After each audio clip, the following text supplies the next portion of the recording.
दोस्तों आपने पिछले पार्ट में देखा होगा कि सोंग चाओ अपनी बहन से कह रहा होता है कि तुम्हारी हिम्मत कैसे हुई वहां जाने की। तुम्हें पता है कि मैं कितना घबरा गया था। जिसे सुनने के बाद सोंग चाओ की बहन कहने लगती है कि भाई आपको इतना चिंता करने की कोई भी ज़रूरत नहीं है, ऐसा कुछ भी नहीं होने वाला था। जिसे सुनने के बाद सोंग चाओ बहुत ही ज़्यादा गुस्सा हो जाता है और उसे कहने लगता है ज़रा मेरे आँखों में देखो। और वह लड़की अपने भाई से कहने लग जाती है कि तुम्हें इतनी चिंता करने की कोई भी ज़रूरत नहीं भाई, और मैंने अपनी सेफ्टी के लिए वीडियो रिकॉर्डिंग भी कर ली थी, तुम्हें इतनी चिंता करने की कोई भी ज़रूरत नहीं है। और वह लड़की अपने भाई से कहने लगती है कि अगर मेरे साथ कुछ हो भी जाता तो वह लड़का इतना बुरा भी नहीं है, मैं उससे शादी कर लेती और वह लड़का अमीर भी है। और अपनी बहन की यह बात सुनने के बाद सोंग चाओ पूरी तरह से हैरान हो जाता है और सोंग चाओ की बहन कहने लगती है कि मैं दिखने में इतनी भी बुरी नहीं हूँ, अगर मैं उससे शादी कर लेती हूँ तो तुम्हें मेरी चिंता करने की कोई भी ज़रूरत नहीं पड़ेगी और तुम्हें मेरी फीस भरने की कोई भी ज़रूरत नहीं है, और इससे तुम अपनी पढ़ाई को भी पूरी कर सकते हो, तुम्हें मेरे लिए इतना काम करने की कोई भी ज़रूरत नहीं है। जिसे सुनने के बाद सोंग चाओ थोड़ी देर सोचने लग जाता है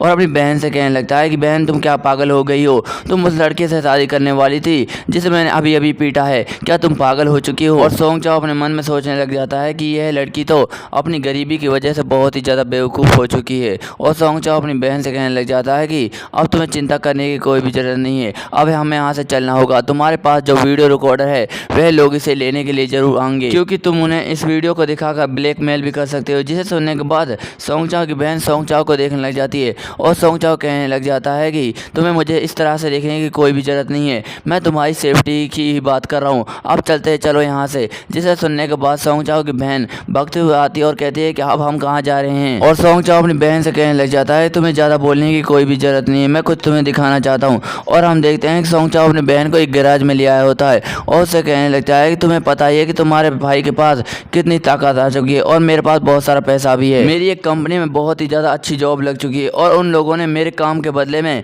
मुझे एक कार भी दी है। जिसे सुनने के बाद सोंग चाओ की बहन पूरी तरह से हैरान हो जाती है और उससे कहने लगती है क्या उन लोगों ने कार दी है। और सोंग चाओ उसे बताने लगता है कि अब तुम्हें उन जैसे लोगों के साथ रहने की कोई भी ज़रूरत नहीं और ना ही तुम्हें उससे शादी करनी पड़ेगी, तुम्हें परेशान होने की कोई भी ज़रूरत नहीं है, तुम्हें अपने भाई पर भरोसा रखना चाहिए। अब मेरे पास एक नौकरी भी है जिसकी वजह से मैं अपनी फैमिली की लाइफ को अच्छी कर सकता हूँ। और सोंग चाओ कहने लगता है कि तुमने जो वीडियो उन लोगों को ब्लैकमेल करने के लिए बनाई थी तुम उस वीडियो को काट दो। जिसे सुनने के बाद सोंग चाओ की बहन थोड़ी सी हैरान हो जाती है और सोंग चाओ कहने लगता है चलो चलते हैं यहाँ से। फिर इसके बाद हम देखते हैं कि सोंग चाओ अपनी बहन को उसके घर ले आया होता है और सोंग चाओ अपनी बहन से कहने लगता है कि मेरे पास एक बहुत ही अच्छी वैक्सीन है, मैं उसे तुम्हारे पास लगा देता हूँ जिसकी वजह से तुम्हें कोई भी बीमारी नहीं होगी। जिसे सुनने के बाद सोंग चाओ की बहन डरते हुए कहती है कि मुझे लगता है कि वह वैक्सीन मुझे बहुत ही ज़्यादा दर्द पहुँचाने वाली, अगर वह वैक्सीन मुझे दर्द नहीं पहुँचाती तो मैं उसे लगवा लेती हूँ। लेकिन हम देखते हैं कि सोंग चाओ उसे इतने में ही वैक्सीन लगा देता है और उसे कहने लगता है कि तुम्हें डरने की कोई भी ज़रूरत नहीं है, यह वैक्सीन से इतना भी दर्द नहीं होता। और हम देखते हैं कि वह लड़की चिल्लाने लगती है और सोंग चाओ की बहन अपने घाव को देखने लग जाती है और सोंग चाओ से कहने लगता है तुम्हें डरने की कोई भी ज़रूरत नहीं है, जिस तरह की वैक्सीन मैंने तुम्हें लगाई है उससे तुम्हें कुछ भी नहीं होने वाला, वह तुम्हारी इंटरनल एनर्जी को बढ़ा देगा और तुम्हें कोई भी बीमारी नहीं होगी। लेकिन हम देखते हैं कि सोंग चाओ की बहन ये सुनने के बाद थोड़ी सी हैरान हो जाती है और सोंग चाओ की बहन कहने लगती है क्या तुमने ये वैक्सीन फादर को भी लगाई। जिसे सुनने के बाद सोंग चाओ से कहता है कि हाँ मैंने ये वैक्सीन अपने फादर को भी लगाई है, लेकिन तुम ये क्यों पूछ रही हो। और सोंग चाओ की बहन कहने लग जाती है कि मैंने इस तरह की वैक्सीन कभी भी नहीं देखी, क्या तुमने ये वैक्सीन सिर्फ हम दोनों को ही लगाई है। जिसे सुनने के बाद सोंग चाओ कहता है कि हाँ लेकिन तुम ये क्यों पूछ रही हो। और सोंग चाओ की बहन कहने लगती है कि जिस तरह की कंपनी में तुम काम करते हो उसे फार्मास्यूटिकल कंपनी कहते हैं ना, लेकिन मैं जहाँ तक जानती हूँ कि तुम्हारी कंपनी ज़्यादातर जानवरों पर ही एक्सपेरिमेंट करती है, उन लोगों ने अभी तक किसी इंसान पर एक्सपेरिमेंट नहीं किया होगा, क्या मैं सही कह रही हूँ। जिसे सुनने के बाद सोंग चाओ अपनी बहन से कहने लग जाता है कि बहन तुम्हें डरने की कोई भी ज़रूरत नहीं है, उन लोगों ने अपने ऊपर इस एक्सपेरिमेंट को करके देखा है और यह पूरी तरह से सही भी है और मैंने इस वैक्सीन को अपने ऊपर भी यूज किया है। और हम देखते हैं सोंग चाओ डब्बा बंद करते हुए कहने लगता है कि तुम्हें ज़्यादा चिंता करने की कोई भी ज़रूरत नहीं, ये पूरी तरह से टेस्ट हो चुका है और मैं उस कंपनी के मालिक को भी जानता हूँ, लेकिन वह बहुत ही ज़्यादा छोटी कंपनी है जिसकी वजह से उन लोगों के पास इतने सारे लोग नहीं हैं कि वह सभी लोगों पर उस वैक्सीन को तैयार कर सके ताकि वह मार्केट में अपनी पहचान बना सके। लेकिन मैं उस कंपनी के मालिक को जानता हूँ, वह बहुत ही ज़्यादा ईमानदार है। और हम देखते हैं सोंग चाओ सेंजियान की बात कर रहा होता और वह कहने लगता है कि उन लोगों ने मुझे इसलिए चुना है ताकि मैं वह वैक्सीन मार्केट में लॉन्च कर सकूं और वह लोग बहुत ही ज़्यादा अच्छे हैं। और तुम्हें तो पता है उन लोगों ने मुझे नौकरी के साथ साथ एक कार भी गिफ्ट की है, लेकिन मैं बहुत ही ज़्यादा ईमानदार बंदा हूँ जिसकी वजह से मैंने उन लोगों को मना कर दिया कि मैं इन चीज़ों को नहीं ले सकता। जिसे सुनने के बाद सोंग चाओ की बहन हैरान हो जाती है और सोंग चाओ कहने लगता है कि लेकिन वह लोग मुझे कुछ ज़्यादा ही चीज़ें दे रहे थे, जिसकी वजह से मुझे ये सारी चीज़ें लेनी पड़ी। और सोंग चाओ की बहन सोंग से कहने लगती है भाई तुम बहुत ही ज़्यादा लालची हो, तुम्हें उन लोगों पर ध्यान रखना चाहिए, वह लोग तुम्हारे साथ कुछ भी कर सकते हैं। जिसे सुनने के बाद सोंग चाओ कहता है कि तुम्हें डरने की कोई भी ज़रूरत नहीं है, तुम इसलिए कह रही हो ना क्योंकि हम बहुत ही ज़्यादा गरीब हैं। और हम देखते हैं सोंग चाओ के पास एक मैसेज आता है और सोंग चाओ की बहन कहने लगती है कि वह कौन है, क्या वह माओ कैंग है। जिसे सुनने के बाद सोंग चाओ कहता है कि हाँ तुमने सही कहा, वह मेरा दोस्त है और वह मुझे पार्टी में बुलाना चाहता है और वह हमेशा मुझे पैसों का रौब दिखाना चाहता है। और वह कहने लगता है कहने का तो वह मेरा दोस्त है लेकिन वह बहुत ही ज़्यादा बुरा आदमी है। फिर हम एक अलग जगह के सीन को देखते हैं जहाँ पर एक लड़की कह रही होती है कि यह क्या मजाक कर रहा है, मैं इसकी पार्टी में भला क्यों आने लगी। और हम देखते हैं कि उस लड़की के पास भी पार्टी के लिए मैसेज आया होता है और वह लड़की कहने लगती है कि इन लोगों के पास कोई टाइम नहीं है क्या, इन लोगों को पार्टी के सिवा कुछ आता है। और वह लड़की चश्मा उतारते हुए कहने लगती है कि मुझे लगता है कि इसकी पार्टी में मुझे जाना चाहिए, वहाँ पर बहुत सारे लोग आएंगे और वह मेरी बिजनेस में बहुत ही ज़्यादा मदद कर सकते हैं, मुझे उनसे जान पहचान करनी होगी। फिर हम इसके बाद देखते हैं कि सोंग चाओ अपनी गाड़ी को अगले दिन ले जा रहा होता है और सोंग चाओ कहने लगता है कि उन लोगों के पास बिल्कुल भी दिमाग नहीं है, क्या वे लोग हमेशा पार्टी ही करते रहते हैं। फिर वह अपने मन में सोचने लग जाता है कि मेरी बहन ने कहा था कि वह तुम्हारा क्लासमेट है और तुम्हें उसकी पार्टी में जाना चाहिए। जिसे सुनने के बाद सोंग चाओ कहने लग जाता है कि तुम्हें मेरे काम में दखल देने की कोई भी जरूरत नहीं, तुम चुप रहो। जिसे सुनने के बाद सोंग चाओ की बहन थोड़ा हैरान हो जाती है और सोंग चाओ कहने लगता है कि यह इतना भी इम्पोर्टेंट नहीं है, उन लोगों के पास कोई काम धंधा नहीं है जिसकी वजह से वे लोग मुझे पार्टी में बुलाना चाहते हैं और मेरा भी टाइम खराब करना चाहता है। जिसे सुनने के बाद सोंग चाओ की बहन सोंग से कहने लग जाती है कि मुझे लगता था कि भाई तुम बहुत ही ज़्यादा होशियार हो लेकिन तुम तो अब भी पागल हो, तुम्हें उसकी पार्टी में ज़रूर जाना चाहिए और वहाँ पर बहुत सारे लोग होंगे, तुम्हें उन लोगों से जान पहचान बनाना चाहिए। तुमने कहा था कि तुम्हें वह वैक्सीन मार्केट में बेचनी है और तुम्हें उसके लिए जान पहचान बढ़ानी ही होगी। और अपनी बहन की बात सुनने के बाद सोंग चाओ से कहने लगता है कि बहन तुम्हें परेशान होने की कोई भी ज़रूरत नहीं है, मैं इन दवाइयों को बेचने के लिए अपनी जान पहचान बढ़ाऊंगा। और सोंग चाओ अपने मन में कह जाने लगता है कि मैं इसे कैसे बताऊं कि यह दवाई मैं फ्यूचर से लाया हूं और मेरे पास बहुत से पैसा है, मैं इसे बेचने वाला बिल्कुल भी नहीं हूं। और हम देखते हैं कि सोंग चाओ अपनी कार से उतर जाता है और सोंग चाओ कहने लगता है चलो फिर ठीक है, आखिरकार मैं यहाँ पहुँच गया। और वह वहाँ से जाते हुए कहने लगता है चलो ये ठीक हुआ, आखिरकार मैं अपने पुराने दोस्तों से मिल भी सकता हूँ और उनसे अच्छी तरह से बात भी कर सकता हूँ। और वो कहने लग जाता है कि मुझे उन लोगों से मिले हुए बहुत ही ज़्यादा दिन हो गए और मेरी गरीबी की वजह से मैं उन लोगों से कभी मिल नहीं पाया, लेकिन अब मैं उनसे मिल सकता हूँ। और हम देखते हैं कि उसके पीछे एक कार होती है जिसमें से वह लड़की सोंग चाओ को देखने लग जाती है और कहने लगती है कि यह क्या। और हम देखते हैं उसका ड्राइवर कहता है क्या हुआ मैडम। और वह लड़की कार से उतरने के बाद कहती है तुम्हें चिंता करने की कोई भी ज़रूरत नहीं है। और वह वहाँ से जाते हुए अपने ड्राइवर से कहती है कि मैं तुम्हें कॉल कर दूँगी, तुम्हें मेरा इंतजार करने की कोई भी ज़रूरत नहीं है।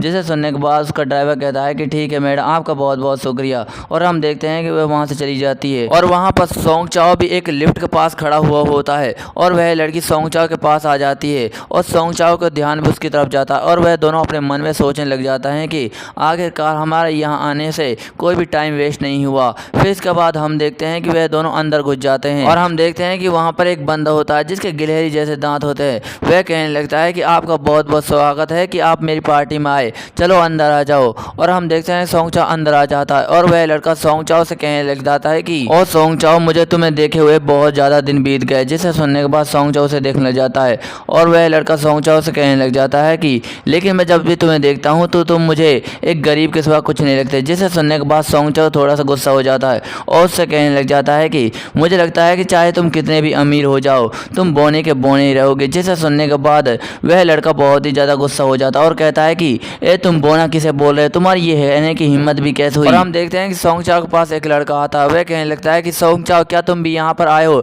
जिसे सुनने के बाद सोंग चाओ कहता है कि तुम्हें देखे हुए बहुत ही ज़्यादा दिन बीत गए। और वह लड़का सोंग चाओ को वहाँ से ले जाते हुए कहने लगता है कि तुम्हें पार्टी में आने के लिए बहुत बहुत शुक्रिया, अगर तुम पार्टी में नहीं आए होते तो मैं बहुत ही ज़्यादा बोर हो जाता, चलो तुम यहाँ आ ही गए हो तो मैं तुम्हें बहुत सारी बियर पिलाऊंगा। जिसे सुनने के बाद सोंग चाओ से कहता है कि मैं बियर नहीं पीता क्योंकि मुझे ड्राइविंग करने में बहुत ही ज़्यादा प्रॉब्लम होती है। और वह लड़का कहने लग जाता है कि सोंग चाओ चाहे कितना भी गरीब हो लेकिन ये हमेशा मुझे ऐसा दिखाने की कोशिश करता है जैसे इसके पास बहुत सारा पैसा है। और हम देखते हैं उस लड़के के पास वही लड़की आ जाती है, वह कहने लगती है कि तुम्हें मिले हुए बहुत ही ज़्यादा टाइम हो गया। जिसे सुनने के बाद वह लड़का कहने लगता है कि मिस मैंग तुम यहाँ पर आ गई, तुम्हारा मेरी पार्टी में स्वागत है। और वह लड़की उस लड़के से से कहने लगती है कि तुम अभी अभी सॉन्ग से क्या बात कर रहे थे। जिसे सुनने के बाद वह लड़का कहने लगता है कि तुम्हें उसके बारे में बात करने की कोई भी ज़रूरत नहीं है, वह एक गरीब फैमिली का लड़का है और मैंने यहाँ तक सुना है कि उस लड़के को कोई काम भी नहीं देता। जिसे सुनने के बाद वह लड़की कहने लगती है कि वह तुम्हारा पुराना दोस्त है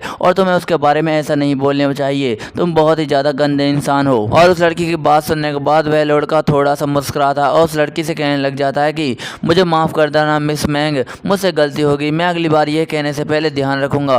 और हम देखते हैं उस लड़की के पास उसकी एक दोस्त आती है, वह कहने लगती है कि मिस मैंग तुम यहाँ पर क्या कर रही हो। और वह लड़की भी कहने लगती है कि जायज़िन तुम भी यहाँ पर हो। और हम देखते हैं कि वह दोनों हाथ मिलाते हैं और कहने लगते हैं कि आओ चलो हम यहाँ से चलते हैं। और वह लड़का अपने मन में सोचने लग जाता है मिस मैंग जू आप एक टेक्नोलॉजी कंपनी की मालिक बनने जा रही हैं। और वह लड़का अपने मन में सोचते हुए कहता है कि न केवल तुम खूबसूरत हो बल्कि तुम बहुत ही ज़्यादा होशियार भी हो, इसलिए तो मैंने तुम्हें इस पार्टी में बुलाया है ताकि तुम्हें मैं अपने प्यार में फंसा सकूं। अगर मैंने तुम्हारे साथ शादी कर ली तो मैं बहुत ही ज़्यादा अमीर आदमी बन जाऊंगा।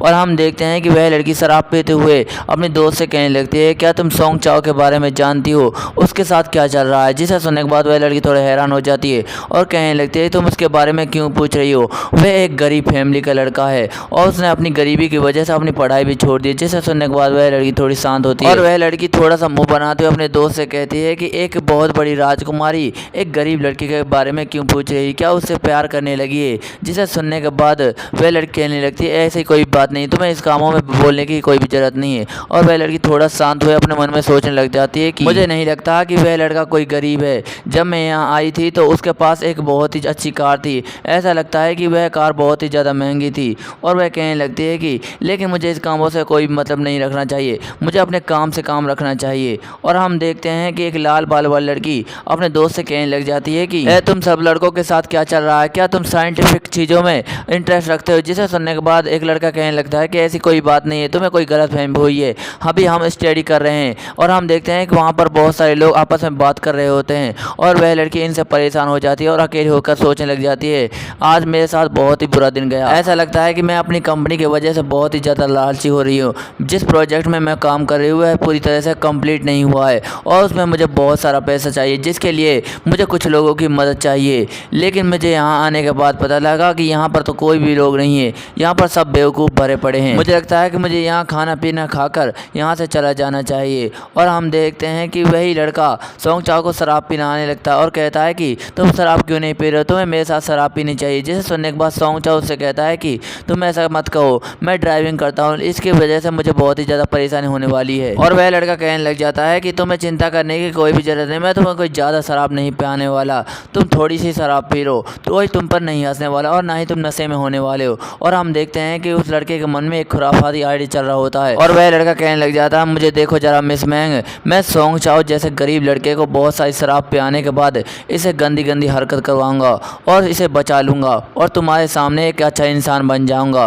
और इतना वो कहते ही वह जोर जोर चिल्लाने लगता है। जिसे सुनने के बाद सॉन्ग चाओ उससे कहने लग जाता है कि मैं ऐसा बिल्कुल भी नहीं करने वाला, मैं शराब नहीं पीऊँगा। जिसे सुनने के बाद एक लड़का सॉन्ग चाओ के कंधे पर हाथ रखता है और उससे कहता है कि तुम्हें चिंता करने की कोई भी ज़रूरत नहीं है, अगर तुम्हें शराब पीने की वजह से नशा चढ़ भी जाता है तो मैं तुम्हें तुम्हारे घर छोड़ दूंगा, मुझे तो बीमारी है जिसकी वजह से मैं शराब को नहीं पी सकता। जिसे सुनने के बाद सॉन्ग चाओ से कहता है कि तुम्हारे कहने का मतलब है। और वह थोड़ी देर शांत होता है और कहने लगता है चलो मैं आखिरकार एक गिलास को ही पीऊँगा। और वह लड़का अपने मन में सोचने लग जाता है कि मैंने तुम्हारे गिलास में कुछ मिला दिया है जिसकी वजह से तुम उल्टी सीधी हरकतों को करने लगोगे और मैं मिस मैंग के सामने बहुत ही ज़्यादा अच्छा बन जाऊँगा। और हम कुछ समय के बाद के सीन को देखते हैं कि उस लड़के ने कुछ ज़्यादा ही शराब पी ली होती है जिसकी वजह से वह बहुत ही ज़्यादा नशे में होता है और अजीब अजीब हरकतों को करने लग जाता है और जोर जोर से चिल्लाने लग जाता है कि तुमने ये हरकत की है ना, क्या तुमने मेरी शराब में कुछ मिलाया है। लेकिन हम देखते हैं सॉन्ग चाओ थोड़ा शांत होता है और हमें पता चलता है कि सॉन्ग चाओ ने जेनेटिक इंजेक्शन लेने की वजह से इसे शराब का नशा नहीं हुआ। और सॉन्ग चाओ उस लड़के को समझाते हुए कहता है कि माओ कैंग तुम ये सब क्या कह रहे हो, तुम्हें थोड़ा सा शांत होना चाहिए। जिसे सुनने के बाद वह लड़का कहने लग जाता है कि तुम गरीब फटीचर कहीं, तुम्हारी हिम्मत कैसे हुई मुझे समझाने की, तुम्हें तो मेरे आगे चिल्लाना भी नहीं चाहिए और मेरे आगे तलवे चाटने चाहिए। और हम देखते हैं कुछ लोग उस लड़के को पकड़ लेते हैं और उससे कहने लगते हैं कि ब्रदर माओ तुम शांत हो जाओ, हम तुम्हें उल्टी करा देते हैं, तुम्हें पार्टी खराब करने की कोई भी जरूरत नहीं है। और वह लड़का सॉन्ग चाओ से कहने लगता है कि सॉन्ग चाओ तुम शांत रह जाओ, तुम्हें इसकी बातों का बुरा नहीं मानना चाहिए। जिसे सुनने के बाद सॉन्ग उससे कहता है कि हाँ ठीक है। और हम देखते हैं कि वह लड़की भी उन लड़कों को लड़ते हुए देख रही होती है और उसकी दोस्त कहने लग जाती है उन सर की लड़कों के साथ क्या चल रहा है, क्या वे लोग पागल हो गए हैं। और वह कहने लगती है कि तुम्हारे साथ क्या हुआ, तुम्हें कोई मिला क्या इस पार्टी में जो तुम्हारी मदद कर सके। जिसे सुनने के बाद वह लड़की कहती है कि यहाँ पर कोई भी नहीं है जो मेरी मदद कर सके, यहाँ तो सब बेवकूफ़ भरे पड़े हैं। और उसकी दोस्त कहने लग जाती है कि तुम्हें चिंता करने की कोई भी ज़रूरत नहीं, अभी हमारे पास ग्रेजुएशन तक का समय है। जिसे सुनने के बाद वह लड़की कहती है हाँ तुमने सही कहा। लेकिन हम देखते हैं कि उसके पास एक कॉल आता है और हम देखते हैं कि उसके पास उसके फादर का कॉल आया होता है। और वह लड़की अपने मन में कहने लग जाती है कि फादर के साथ क्या चल रहा है, उसने इस समय मुझे कॉल क्यों किया, क्या कोई गड़बड़ है। और वह फ़ोन को उठा लेती है और अपने दोस्त से कहती है कि मुझे तुमसे 2 मिनट चाहिए। और वह अपने फादर से कहती है कि फादर क्या हुआ, क्या कोई गड़बड़ है। और उसका फादर कहने लग जाता है क्या तुम कोई शांत जगह पर खड़ी हो, अगर तुम कोई शांत जगह पर नहीं हो तो किसी शांत जगह पर जाओ, मुझे तुमसे कोई इंपॉर्टेंट काम करना है। और हम देखते हैं कि वह लड़की बाथरूम में आ गई होती है और वह कहने लगती है हाँ मैं शांत जगह पर आ गई, अब आपको बताओ क्या कहना है। और उसका फादर कहने लग जाता है कि मैंग तुम शांत हो जाओ, मुझे तुमसे कुछ कहना है। और वह कहता है कि हम कंपनी में जिस प्रोजेक्ट को कर रहे थे उसमें बहुत सारा पैसा लग चुका है, जिसकी वजह से कंपनी ने फैसला किया है कि अब हम इस प्रोजेक्ट को बिल्कुल भी कंटिन्यू नहीं करने वाले। इस प्रोजेक्ट में बहुत ही ज़्यादा पैसा लग चुका है, इसकी वजह से हमें इसे कुछ दिनों के अंदर बंद करना होगा। जिसे सुनने के बाद वह लड़की थोड़ी सी शौक हो जाती है और उसका फादर कहने लग जाता है कि बेटी अगर मैंने उन लोगों का साथ नहीं दिया तो वह तुम्हें कंपनी से निकाल देंगे। जिसे सुनने के बाद वह लड़की और भी ज़्यादा शौक हो जाती है और थोड़ी देर शांत होने के बाद अपने फादर से कहती है कि फादर तुम साफ साफ कहो क्या कहना चाहते हो। और उसका फादर बताने लग जाता है कि हम जिस प्रोजेक्ट में बहुत सालों से काम कर रहे थे उसमें हमें बहुत ही ज़्यादा नुकसान हुआ है और हम उसका पैसा अफोर्ड नहीं कर सकते, जिसकी वजह से हमें इस प्रोजेक्ट को यहीं पर बंद करना होगा। जिसे सुनने के बाद वह लड़की अपने फादर से कहती है कि फादर आपने ही कहा था कि अगर हमने इस कंपनी के लिए कोई दवाई नहीं बनाई तो यह कंपनी बंद हो जाएगी, जिसकी वजह से आपने फैसला किया कि आप इस कंपनी के लिए जेनेटिक इंजेक्शन बनाएंगे। लेकिन अब आप कह रहे हैं कि आप इस प्रोजेक्ट को बिल्कुल भी कंटिन्यू नहीं करने वाले, क्या आप पागल हो गए हैं। हमने इस प्रोजेक्ट में बहुत ज़्यादा मेहनत की है और हमने सालों तक इंतजार किया और हमने इसमें बहुत सारा पैसा लगाया है। जिसे सुनने के बाद उसका फादर कहता है कि मैं जानता हूँ, मुझे यह बात पता है, लेकिन जिस प्रोजेक्ट में हम काम कर रहे थे उसमें बहुत सारा पैसा और समय लग चुका है, लेकिन बहुत सारी कंपनियों ने अपने लिए कुछ ना कुछ दवाई बना चुकी है, जिसकी वजह से कंपनी को अब हमारे ऊपर भरोसा नहीं हुआ। अगर हमने कुछ करने की कोशिश की तो हम कंपनी से निकाले भी जा सकते हैं और तुम्हें पता ही है कि अगर हम कंपनी से निकले तो हम इस प्रोजेक्ट को कभी कंटिन्यू नहीं कर पाएंगे। जिसे सुनने के बाद वह लड़की जोर से चिल्लाती है और कहती है कि फादर आप जिन बातों को कह रहे हैं मैं उन्हें जानती हूँ। जिसे सुनने के बाद उसका फादर कहने लग जाता है अगर तुम जानती हो तो तुम्हें चुप रहना चाहिए। और उसका फादर कहने लग जाता है कि अगर हमने इस प्रोजेक्ट कंटिन्यू किया तो हमारी हालत ख़राब हो जाएगी और हमारा जेनेटिक इंजेक्शन बनाने का सपना सपना ही रह जाएगा, इसलिए हमें बहुत सारे सालों तक शांत रहना होगा। अगर हम थोड़ी देर शांत रहे तो कंपनी हमारे ऊपर दोबारा से भरोसा करेगी और हम दोबारा से इस प्रोजेक्ट को कंटिन्यू कर सकते हैं, मुझे इसके लिए माफ़ कर देना बेटी। और हम देखते हैं कि वह लड़की थोड़ी शांत हो जाती है और रोते हुए कहती है कि फादर मैंने इस प्रोजेक्ट में बहुत ही ज़्यादा मेहनत की और मैंने इसके लिए बहुत ही ज़्यादा सपने देखे हैं, मुझे प्लीज़ 3 महीने का टाइम दीजिए, अगर यह 3 महीने में कंप्लीट नहीं होता तो आप जो चाहे कर सकते हैं। और वह कहने लगती है कि आपको कंपनी को समझाना चाहिए और उनसे 3 महीने का टाइम मांगना चाहिए। और उसका फादर कहने लगता है कि मैं तुम्हारी बातों को समझ सकता हूँ, मैं उन्हें समझाने की पूरी कोशिश करूँगा, तुम्हें घबराने की कोई भी ज़रूरत नहीं है। और हम देखते हैं कि वह लड़की अपने फादर की बात सुनने के बाद थोड़ी देर शांत होती है और उस बाथरूम से निकल कर वहाँ से जाने लगती है। और हम देखते हैं कि उस बाथरूम के पास सोंग चाओ खड़ा होता है और उसने इस लड़की की सारी बातें सुन ली होती है और वह कहने लगता है कि मुझे लगता है कि मैंने कुछ ऐसी बातें सुन ली है जो मुझे नहीं सुननी चाहिए थी। और क्या वे लोग जेनेटिक इंजेक्शन के बारे में बात कर रहे थे। और सोंग चाओ अपने मन में सोचने लग जाता है कि मुझे लगता है कि मिस मैंग फार्मास्यूटिकल कंपनी में काम कर रही है और ये किसी प्रोजेक्ट में लगी हुई है जिसमें इंसानों की ताकत को बढ़ाया जा सके, यानी ये जेनेटिक इंजेक्शन की खोज कर रही है। और सोंग चाओ उससे कहने लग जाता है ठीक है चलो मैं इसे कुछ बता देता हूँ और इसे ये दवाइयाँ बेच देता हूँ। लेकिन वह कुछ देखकर हैरान हो जाता है और हम देखते हैं उस लड़की को देख लेता है और कहता है कि इसके साथ क्या गलत है। और हम देखते हैं कि उसके सामने वह लड़का तमाशा कर रहा होता है और वह कहने लग जाता है ये लो मेरी बियर पियो। जिसे सुनने के बाद वह लड़की कहती है कि मैं कुछ भी नहीं पीने वाली, मैं यहाँ से जा रही हूँ। और वह लड़का उसके सामने दारू को कर देता और कहता है कि ये लो पियो, अगर तुमने नहीं पिया तो तुम्हारे लिए अच्छा नहीं होगा। और वह लड़की अपने मन में कहती है कि आखिरकार ये बेवकूफ़ मेरे ही पीछे क्यों पड़ा है। और उस लड़की की दोस्त कहने लग जाती है ए शराबी मेरी दोस्त से दूर रहो। और कुछ लोग कह रहे होते हैं कि माओ कैंग तुमने बहुत ज़्यादा शराब पी ली है, तुम शांत भी हो जाओ। और वह लड़की अपने मन में सोचने लग जाती है मैं यहाँ आखिरकार इस बेवकूफ़ के हाथों में पड़ी कैसे गई, मुझे यहाँ आना ही नहीं चाहिए था। और वह लड़का कहने लग जाता है तुम्हें ये शराब पीनी होगी, तुम सब लोग मेरे रास्ते से हट जाओ। और और वह लड़की थोड़ी सी घबरा जाती है। लेकिन हम अचानक से देखते हैं कि उस लड़की के कंधे पर कोई हाथ रखता है और वह लड़की मुड़ के देखती है और हम देखते हैं कि उसके पीछे सोंग चाओ आ गया होता है और वह कहने लगता है कि मैंने सुना है कि तुम जेनेटिक इंजेक्शन की खोज कर रही हो। और इतना कहते ही ये चैप्टर खत्म हो जाता है। दोस्तों, आपको यह मानवा पसंद आया तो कमेंट में ज़रूर बताएं। आपको मेरी वीडियो थोड़ी सी भी अच्छी लगी तो वीडियो को लाइक एंड चैनल सब्सक्राइब कर दीजिए। मिलते हैं अगली वीडियो में। धन्यवाद।